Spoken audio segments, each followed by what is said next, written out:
एक दिन की बात है। अदिति सुबह पार्क में टहलते हुए जा रही थी, तभी उसे एक रोती हुई बच्ची मिली। अदिति ने उससे रोने का कारण पूछा तो लड़की ने बताया कि वह जिस गुड़िया से खेल रही थी वह इसी पार्क में कहीं खो गई है। अदिति ने उस बच्ची को उसकी गुड़िया ढूंढ लाने का आश्वासन दिया, जिससे वह बच्ची चुप हो गई। अदिति ने गुड़िया ढूंढने के लिए समय मांगी और फिर दूसरे दिन गुड़िया लाने का वादा करके वहां से चली गई, पर गुड़िया ना तो अदिति को मिली और ना ही उस बच्ची को। अदिति ने गुड़िया की तरफ से एक काल्पनिक पत्र उस बच्ची को लिखी और जब वह बच्ची पार्क में गुड़िया पाने की आशा में आई तो अदिति ने वह पत्र उस बच्ची को पढ़कर सुनाया। पत्र इस प्रकार था: कृपया रोना मत, मैं समय समय पर उस गुड़िया के बारे में तुम्हें लिखती रहूंगी, बस तुम रोना मत। अब अदिति रोज उस खोई हुई गुड़िया की तरफ से काल्पनिक पत्र लिखने लगी और लगभग रोज ही उस बच्ची को पढ़कर सुनाती, जो कि यात्रा का काल्पनिक वर्णन हुआ करता था। अदिति ने इस काल्पनिक लेकिन रोचक वर्णन ने उस बच्ची को रोने नहीं दिया। वह खुशी खुशी अपनी गुड़िया की घुमक्कड़ी के किस्से सुनाने लगी। अब वह खुश रहने लगी।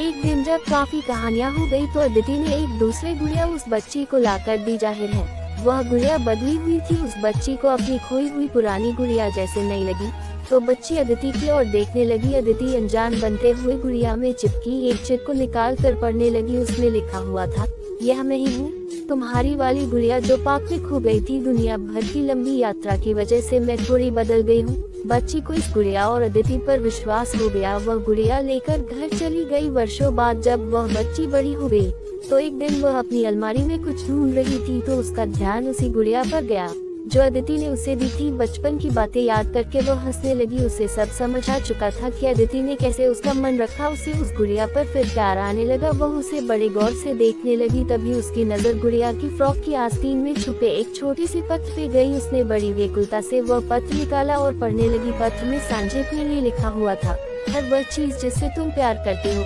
कभी न कभी तुमसे खो जाएगी और जो तुम्हारे पास होगी वही तुम्हारे लिए सच्चे रूप में बनी होंगी। रूप भले ही भिन्न होगा पर प्यार एकदम खालिस होगा।